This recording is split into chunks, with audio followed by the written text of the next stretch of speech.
Video kali ini saya akan membuat atau ngebenerin Superflow yang sebelumnya itu sempat menyuruh tukang bubut untuk membuat Superflow, tapi hasil jadinya itu berantakan atau hasil Superflow rusak, tidak rapi dalam pengerjaan atau salah dalam mengerjakan. Ini saya perlihatkan dulu detail-detailnya sebelum saya lanjut untuk mengerjakannya menggunakan mata bor tuner yang sudah saya siapkan ya. Kalian perhatikan baik-baik videonya, jangan biar nanti nggak ada salah paham ya.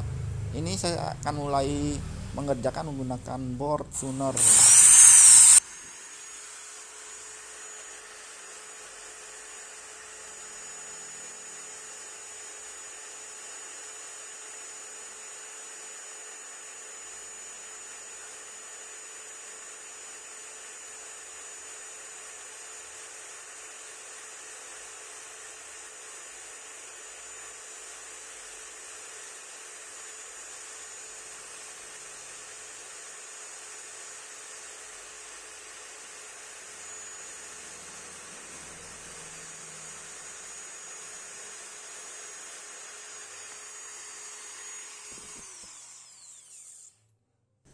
Nah, ini karena saya nggak nyaman menggunakan mata bor tuner yang ukuran 8 mili.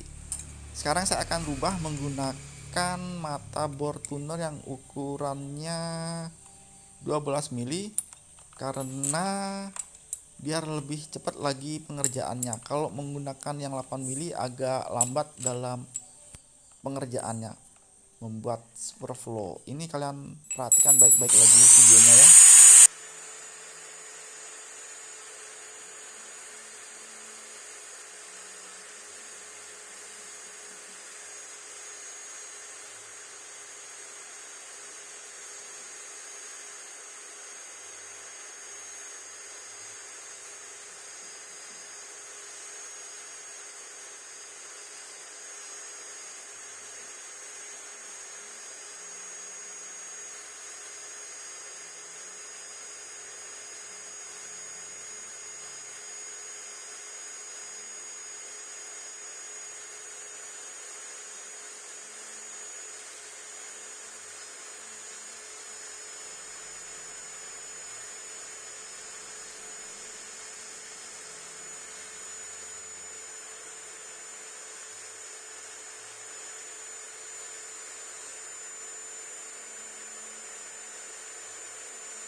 Sekarang saya akan coba kasih tunjuk sedikit saja hasil saya mengerjakan Superflow menggunakan bor tuner seperti apa. Ini kalian bisa lihat sendiri hasil jadinya. Mohon maaf sekali soal detail pengerjaan Superflow-nya nggak bisa saya sambil videokan. Soalnya kalau saya sambil videokan terus saya mengerjakan itu biasanya sangat-sangat sulit. Saya nggak bisa konsentrasi atau fokus apa yang saya kerjakan. Jadi saya matikan videonya, tapi hasilnya bakalan akan saya kasih tahu seperti itu detail pengerjaan setengah jadinya. Dan untuk mata bornya masih saya menggunakan mata bor yang sama ya. Dan ini sudah mau masuk tahap terakhir dalam pengerjaan Superflow-nya. Bisa kalian perhatikan sendiri dan lihat sendiri hasil yang saya kerjakan itu sudah mau terbentuk Superflow yang bagus dan rapi dibandingkan sama kerjaan tukang bubut sebelumnya tuh yang kerjaannya tuh memang ngawur dan nggak tahu apa itu yang dinamakan Superflow. Untuk hasil akhirnya atau hasil jadinya setelah saya kerjakan bisa kalian lihat sendiri itu sangat rapi sekali dibandingkan kerjaan tukang bubut sebelumnya. Ini kenapa saya lem porting biar nanti hasilnya itu bagus, mau sejajar sama velocity-nya. Kalau nggak direm hasilnya tuh kurang bagus ya, tidak rata dia. Ini maksudnya sejajar ya, sejajar lurus ke dalam. Kalau nggak dilem hasilnya yang saya bilang tuh nggak rata. Karena di sini ada gangguan sedikit, itu dia bergelombang. Kalau kita lem porting hasilnya bagus, dia lurus langsung ke bawah. Dan udara yang dihasilkan dari velocity itu yang masuk ke karbu dan akan dihasilkan menjadi atau lari ke ruang bakar itu dia akan lebih bagus lagi dan lebih sempurna lagi. Nah ini dia ya, kalau sudah terpasang. Untuk lem porting, bagi yang nggak tahu, ini dia lem portingnya yang saya gunakan. Pada umumnya yang banyak digunakan sama orang-orang ya, kalau yang lebih mahal lagi ada. Cuma saya nggak bisa ngasih tutorial cara ngerjainnya karena kepadatan kesibukan saya.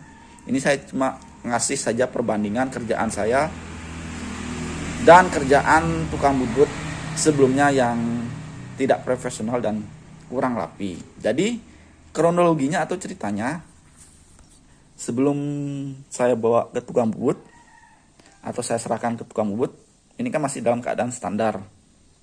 Saya tanya ke tukang bubut, sebelum saya tunjukkan barangnya, saya tanya ke tukang bubut, apakah bisa buat superflow di karburator. Dia agak bingung apa itu yang dimaksud dengan superflow. Jadi saya jelaskan dan saya tunjukkan foto atau gambarnya. Jadi dia ngerti, oh ini yang dimaksud dengan superflow, buat superflow. Dia tanya lagi, alat-alatnya sudah ada, sudah lengkap, tinggal ngerjain saja. Saya pastikan lagi, itu saya berkali-kali nanya, bisa nggak ngebuat superflow? Dan jawabannya bisa. Jadi saya serahkan ke tukang bubut untuk ngerjainnya ya, atau untuk ngerjain apa yang saya inginkan. Bukan saya nggak bisa ngerjain, maksudnya saya bawa ke tukang bubut biar saya tinggal pasang karena saya lagi banyak kerjaan. Maksudnya biar kerjaan lain tuh nggak numpuk atau keteteran nanti saya ya. Maksudnya bertujuan biar saya langsung pasang, tidak saya kerjain sendiri. Tahu-tahu hasilnya kalian bisa lihat sendiri di video sebelumnya tuh sangat-sangat mengecewakan dan sangat-sangat buruk. Dengan harga yang saya dapat 125.000, saya buang-buang uang percuma ya. Dengan harga segitu saya nggak dapat kualitas yang bagus. Saya bukan masalah harga, ada harga ada kualitas. Makanya kenapa saya sering curhat di setiap konten-konten saya kalau saya bahas tentang tukang bubut, ya ini hasilnya. Saya tuh sulit nyari tukang bubut yang bagus di kota saya, yang benar-benar bagus, cara kerjanya tuh benar-benar bagus, benar ahli itu sulit ya. Saya lanjutkan lagi, dan ini saya bawa bos-bosannya berupa aluminium ya, bahan aluminium, pipa aluminium. Ini untuk apa sih? Nah, saya nyari superflow yang pas dengan karbu ini itu susah. Maksudnya nih ya, dengan karbu ini. Nah, kalau nggak ditambah bos-bosan atau busing-busingan, ditambah gini, itu bakalan longgar sekali. Nah, bakalan longgar sekali. Nggak enak, nggak bagus ya kalau kita pasang superflow-nya ya velocity atau superflow yang dihasilkan itu nggak akan bagus. Dia itu masuk ke celah-celah sininya, jadi nah udara atau superflow-nya jadi bocor ya, nggak masuk sempurna ke karburator. Tapi sama tukang bubutnya tuh dilem untuk ngakalin yang ini, yang longgar ini, sedikit yang longgar nih ya, untuk diakalin itu dilem sama dia menggunakan lem G. Kalau di lem G itu nanti nggak bisa dibongkar pasang, itu yang kelemahannya ya. Yang kedua, hasilnya tuh nggak rapi, nggak mau presisi, nggak mau sejajar, itu pasti ada yang miring seperti ini ya. Nggak rapi, nggak sejajar. Dan sudah saya buatkan penambahnya, Ini dia berupa plat seng ya, ganjel. Ini sudah presisi, tinggal saya pasang, sudah pas. Dan di bagian velocity-nya ini memang dia bubut ya, dia bubut. Kerjaannya juga kurang rapi. Hasil dari bubutannya ini saya rapikan menggunakan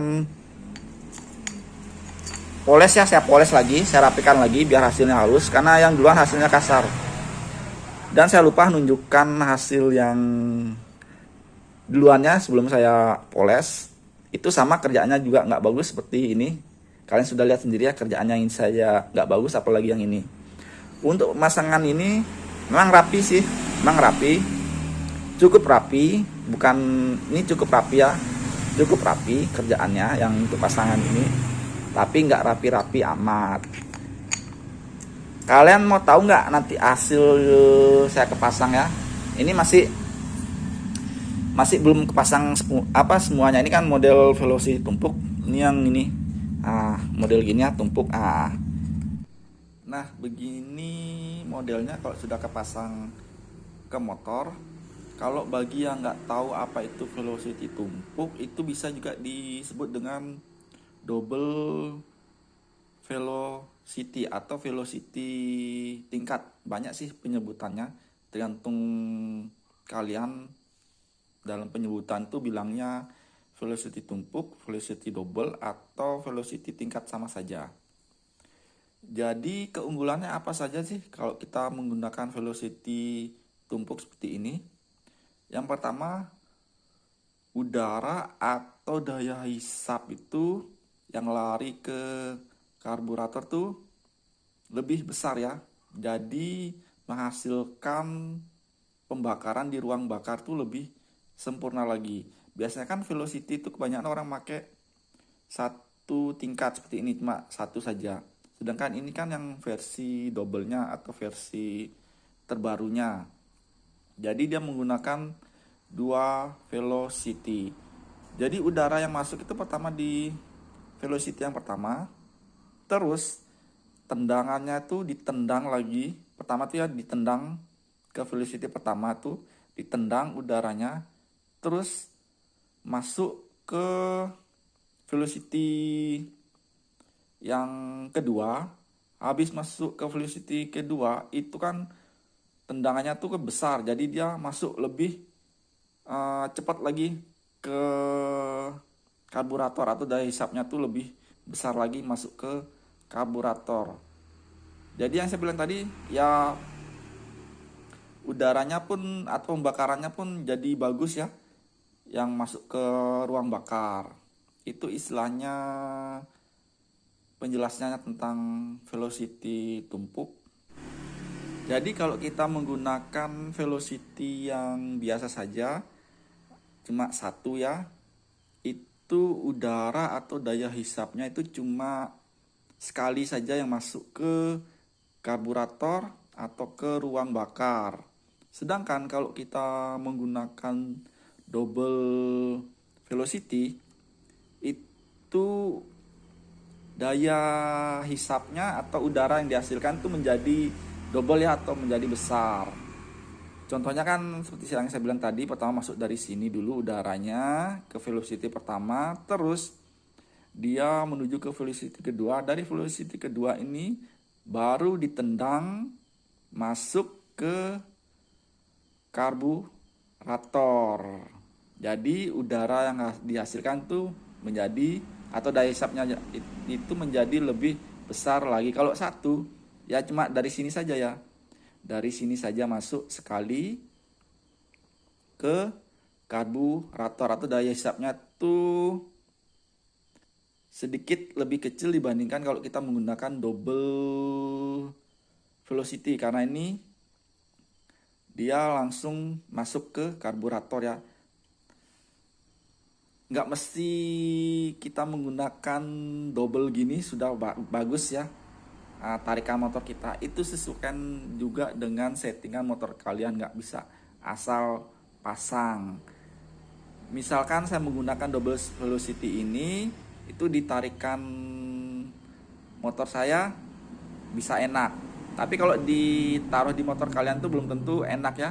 Karena balik lagi ke diri masing-masing, tentukan atau cari settingan yang pas dengan karakter mesin kalian, nggak bisa asal pasang. Atau saya bilang menggunakan double velocity ini lebih bagus dibandingkan satu ya, itu belum tentu juga ya. Atau lebih bagus menggunakan satu velocity ini saja daripada menggunakan double velocity, itu belum tentu juga ya.